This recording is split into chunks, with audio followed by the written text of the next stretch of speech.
I am going to teach you how to whitewash furniture. The fun part about whitewashing is you can use any color. You can black wash, you can gray wash, you can blue wash. You can try this with a variety of colors. See what option looks best for the wood. You can always sand it away.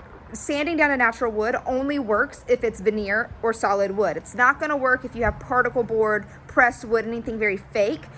That's when you're just going to have to paint it or restore it to hopefully as good as it looks with that fake wood. So let's get started on whitewashing and I will show you the process. All right, this is literally white paint. I use a melange paint for this. I think it's called Simply White or Pure White or something like that. It's watered down. Most people say half and half. I do a little more than half water. I like it really watery. The thicker the substance, so the less water you use, the stronger the color is going to be. And I do not want a strong color. That was even a little bit too much for me. So as I said, you can sand down. This is a 220 grit. I'm going to come over here. I'm literally taking it with me from my point of view here. I'm just going to sand this down so it's not as white. All right, a 220 grit would work better, but like I said, I'm just trying to get it a little more even so I can show you all this process. I am going to use a damp rag over here, not soaked or anything like that. I actually got some water on the table, but it'll be all right. And I'm just going to wipe the table to get all of that junk off because I don't want that in the whitewashing. The good news is there's water in this, so even those wet spots that were a little too wet, that's all right because there's going to be water in the paint anyways. Now the important part is to have a rag nearby to wipe off the excess because the longer you let it sit, the stronger it's going to be. So it's up to you to decide how long. You can play around with it. Just going to dip in. I'm going to go with the wood grain. Again, always you can play around with stuff. I'm just brushing it on. I'm gonna try to do an entire section at a time so it doesn't end up splotchy. So I'm gonna try to go a little quick here. Well, that didn't go the way I planned. I just spilled some. Just slopping it on. Fortunately, you're gonna wipe it all off, so it doesn't have to be perfect. You just want it to be even, so all of it is whitewashed and not just, like that is not covered, so that would not be good. Move that over here.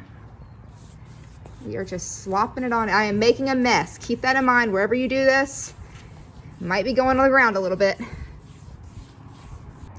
The whole section is now whitewashed. So I'm gonna take my rag and I'm just gonna wipe it off.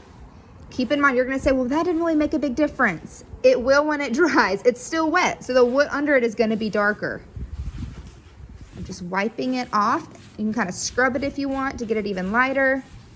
So much of this is just an experiment, figuring out what you want your piece to look. See, still gotta wipe this side off. And this is veneer. This table is veneer. So yes, you can whitewash veneer. The main catch, I'll show you this in a second. All right, I've got it to where I want it. I've wiped off all the excess white. A little bit here I wanna get, okay? I've wiped all that off. Now look over here. Let me try to find it. Okay, right here you can see the veneer I sanded too far, but it's not very obvious. It just looks like wood grain from far away, so it's not a big deal. But it's important to remember that's what happens when you're sanding veneer. You have to be careful not to go too far. You can still whitewash it, maybe get it really, really light so that's even closer to that. That is an option. However, I was very careful, so I don't have any big major issues. I just recommend whitewashing whenever everything's very even for solid wood or veneer. And you can see from the difference here, this one's already dried a lot more, and I did this one after, so it's gonna look a lot more whitewashed. And I also left it on a little longer. So you do want to keep in mind to kind of make it even across the board on how long you let the whitewash sit, but you can always go back and whitewash it again. So I am going to try to get this to dry a little quicker. I'm gonna turn it on. This is my heat gun. Now, if you get too close to it, it will burn the wood or veneer. If it's paint, it will remove the paint. You have to keep a distance. Don't go crazy with it. I'm just guessing. Never think I know 100% what number to use. I'm gonna stick at 600. It's very hot. Don't touch it. Don't even do that. I'm just cautious. And I'm just gonna do this because it's helping. You know, if it's cold outside, first of all, it's gonna take longer, as you know. But if it is wet, like this veneer is right now, it is going to take longer for it to dry. So I'm just kind of helping it along. You can also just give it a few hours. That's what I did whenever I was practicing different seals on that video you might have seen on the leaf. I let the whitewash sit for a while. Now look at this. This is the effect of a whitewash technique. I still need to touch up the sides. I let it drip and didn't wipe it off. But that's when it's still wet.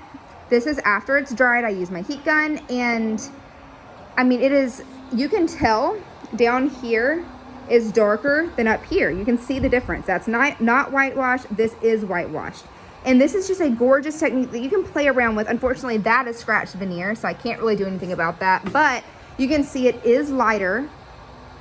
And I'm gonna have another video that shows whenever you seal it, it will go back to that natural tone. That's how I keep that natural wood. So you can go catch that if you're watching this whitewashing video and want to know how to seal it. But that is how I whitewash wood. Again, you can play around with different colors, let it sit different amounts of times. Some people do a really thicker coat of paint, thicker, they let it sit longer. That's gonna get more of that like real whitewash look. That's obviously not whitewash, that's me painting and changing my mind, but more close to that where you can still see the wood underneath. Some people like it really thick, and some people, like me, I just want it to look really natural, so that's why I did this. Hopefully this has been helpful. As always, that Facebook group is there if you have any questions, and I will be back soon with more tutorials.